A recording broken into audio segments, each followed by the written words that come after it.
Hey, what's up, everybody? Here is another edition of a player box, a box of graded cards of one specific player that I have. Griffey's a super collectible guy, so I'm going to run through my graded Ken Griffey Jr. collection. I'd like to add that I actually am currently selling two of his better 1994 inserts. They're PSA 10s, and I'm selling them just due to their rarity and the fact that I know people need them, and I'm fine owning a 9. I'm a big Griffey collector, but I'm not like these diehard fanatics. So I felt like I'd toss out the, 94 Flair Hot Gloves and 94 Bowman's Best Refractor. So I pitched those out to auction recently. So there's a couple holes in the collection that I need to fill. There's a lot of holes in the Griffey collection, but I feel like I've got pretty good coverage. Now, let's get into it.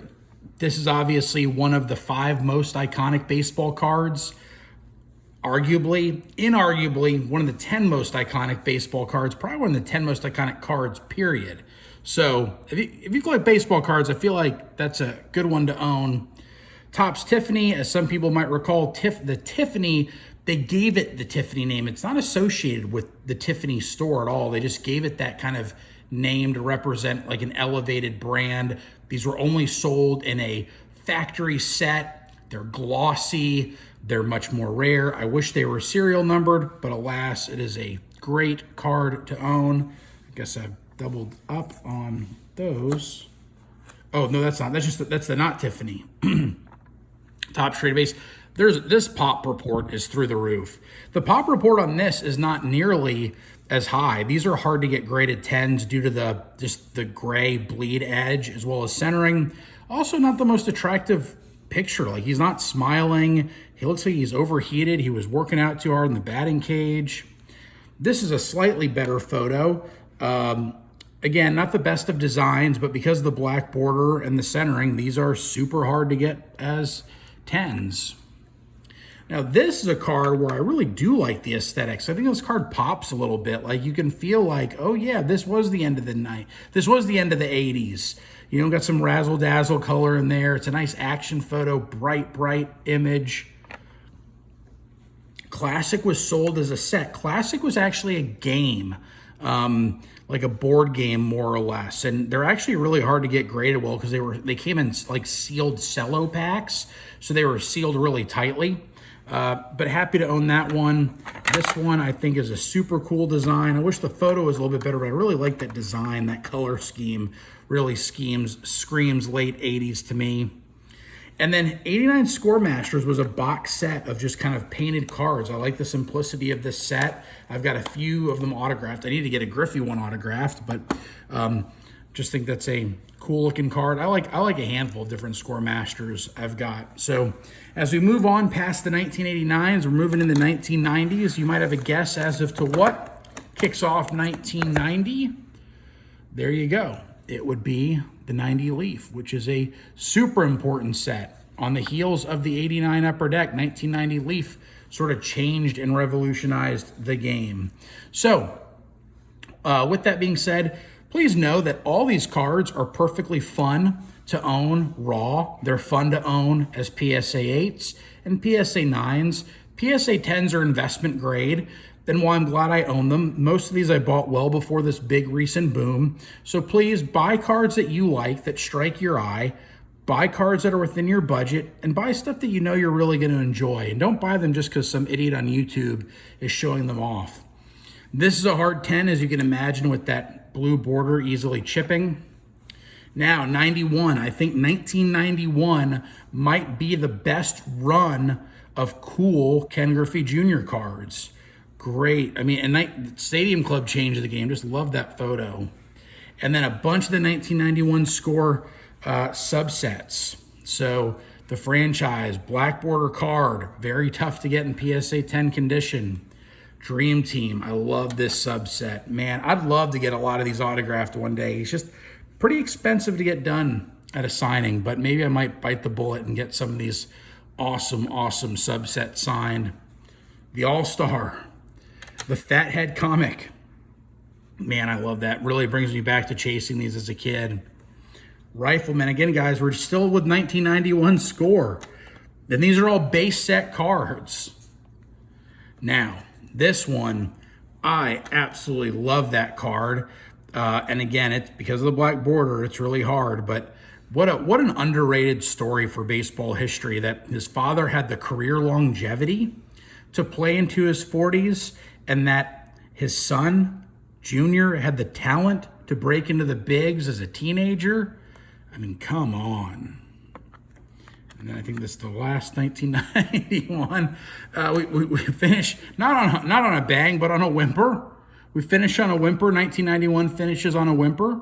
But I mean, it's a school for ants. What is this? A card for ants? All right, moving on. I think everything I'm going to show you is in the 90s. Love that thing. The multi-pose, the freeze frame images. Late series. I bought a few of these raw, and I really thought I had a shot at a 10 on one of them, but did not. And they're numbered to 10,000, which actually, at one point, this seemed really scarce, and then it wasn't scarce, and now this feels scarce again. So, 92 Ultra. Ultra came out in 1992. That was a big deal. And these All-Stars, I think they only fell one or two, maybe not more than 4 per box. So it was hard to get the complete set. 1993 score, Fathead Cartoon. 1993 score, Dream Team. I apologize for the laundry in the background. 94 Collector's Choice Home Run All-Stars. I think this was like a redemption, and you had to send it in to get the actual card. Right? Oh, yeah. So I think, man, why are there scratches on? Maybe I need to get this recased. Those scratches are not attractive. But, so I guess because it's got the Camden Yard kind of. So yeah, this was about it had something to do with the home run derby. And then talk about photography and the electric diamond parallel. Man, I really like this 94 Upper Deck design. I just thought it was really innovative, and I think it actually holds up pretty well. And I think Upper Deck's used it a couple times in retro releases, but look at that. Ken Griffey Jr. at Yankee Stadium making a hell of a catch. And another scratched case. Well, the lesson here is you really need to sleeve all your cases, But, all right, so we are now moving on to the autographed cards. This is one that I recently picked up. It was not very expensive, but another Griffey combo card. Bought this from Mill Creek. I think Mill Creek has a few more of those. So that's cool. And I recently just got this. I just thought that was too good to pass up at that price. I think it was like $300. We are moving on to this bad boy. I wish the centering was better, but it's an awesome card to own. I wish Griffey's autograph. I wish the card was like better signed. Like I wish they zoomed out just a little bit to give a little bit more light space to sign on. But the gold chain, the clean autograph, tough to beat. One of the biggest card chases in the late 90s and early 2000s was the chirography. I'm not going to say this right. Hieroglyphics. I'm having a brain fart. But anyway, this Upper Deck, it was an Upper Deck SP Authentic. I think you got one autograph per like 4 boxes. This one was numbered, but clean autograph. I'll take that 9 grade. Bought it raw for like $175. Very happy. That was years ago. Very happy to own that one. I think it's a cool design. Now, 2 more left. I really liked this 150th year of baseball. So Major League Baseball did this celebration of 150 years. And, I just think that painting by the artist Greg, what's his name? It's Greg Krindler, who's an awesome painter. He did a great job on this one. I love how top's kind of whitewashed the area to get the signature to really pop off that card. I love it. Numbered to 99. I bought this off Topps website right when it came out, and then I got it graded. Was very happy with the grade. And then a card you don't see very often. Some people have called this their white whale of their Ken Griffey Jr. collection, and I am beyond thrilled to own it. Obviously, I wish it was better centered and could have got a little bit higher of a grade, but you know, this really changed the game in a lot of ways. These on-card pack-pulled autographs, I think they maybe started it in 97, but 98 was an amazing year. There's some really great players in it, like Tony Gwynn, Pudge Rodriguez, Chipper Jones, Nomar. And I bought a complete set, and I think I sold all of them as singles on ComC outside of the Griffey. But this is definitely a Big Daddy card just because of its scarcity, and I really do think that these are absolutely tucked away and buried in some people's PCs, and there's a lot of people that PC Griffey. So have not been tempted to sell this one yet. I just think it's just the aesthetics of the border and then the metallic photo with some gold foil stamping and then just the perfect place to pop an autograph and like the old school photo corners right there. Lots of love about this card. So thank you for checking out this photo and enjoying my trip down Ken Griffey Jr. memory lane.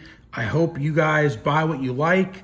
I hope you enjoy seeing my collection, but I hope it doesn't necessarily completely inspire you. I hope you find your own path and that maybe some of these cards help inspire you to find the cards that are similar of the player that you really like.